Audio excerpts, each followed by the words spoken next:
মাছে ভাতে বাঙালি আমরা, রোজ এক পদের মাছ তো আমাদের পাতে থাকবে। তবে সেই মাছটাকে যদি একটু ভিন্নভাবে রান্না করা যায়, কিন্তু সহজ কিছু উপকরণ দেই, তাহলে কেমন হয় বলুন তো।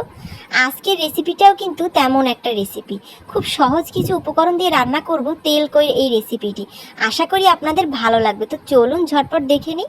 এখানে আমি তেল কইর জন্য বেশ কিছুটা কই মাছ নিয়ে নিয়েছি, আর মাছগুলোকে আমি ভালোভাবে কেটে একদম ধুয়ে পরিষ্কার করে নিয়েছি। এরপর সামান্য একটুখানি হলুদ আর মরিচের গুঁড়া দিয়ে মাছটাকে মাখিয়ে নেব। খুব ভালোভাবে এটাকে মাখাবো যেন একদম সুন্দরভাবে মশলাটা এটার ভিতরে ঢুকে যায়, আর তারপরে 10 মিনিট রেখে দেব। এপাশে আমি তেল গরম করে নিচ্ছি। আমি সাদা তেলেই রান্না করব, সেজন্য সামান্য একটু তেল দিয়ে দিলাম। আর তেলটা একদম গরম হয়ে যাওয়ার পর আমি মাছগুলো দিয়ে দিচ্ছি, আর মাছগুলোকে ভেজে নেব। এটাকে একদম কড়া করে ভাজতে হবে, তাহলে কিন্তু স্বাদটা অনেকটাই ভালো আসে। তো আমার ভাজা কিন্তু অলমোস্ট হয়ে গিয়েছে। আমি মাছগুলোকে এরপর তুলে নিচ্ছি। আমি দুই পিঠই একদম লাল করে ভেজেছি। তো মাছগুলোকে তুলে নিয়ে আমি যেহেতু তেল কই রান্না করব, তাই তেলের পরিমাণটা একটু বেশি হবে। তাই আমি আরও কিছুটা তেল অ্যাড করছি, আর তার সাথে অ্যাড করছি পেঁয়াজ রসুন বাটা। পেঁয়াজ আর রসুন আমি একসাথে বেটে নিয়েছি। এরপরে দিচ্ছি জিরা বাটা। বাটা মশলা দিলে কিন্তু স্বাদটা আরও ভালো হয়, তাই বাটা মশলা দেওয়ার চেষ্টা করবেন। এরপরে আদা বাটা দিয়ে দিচ্ছি। ব্যাস, এরপরে একটু সময় এটাকে কষাবো।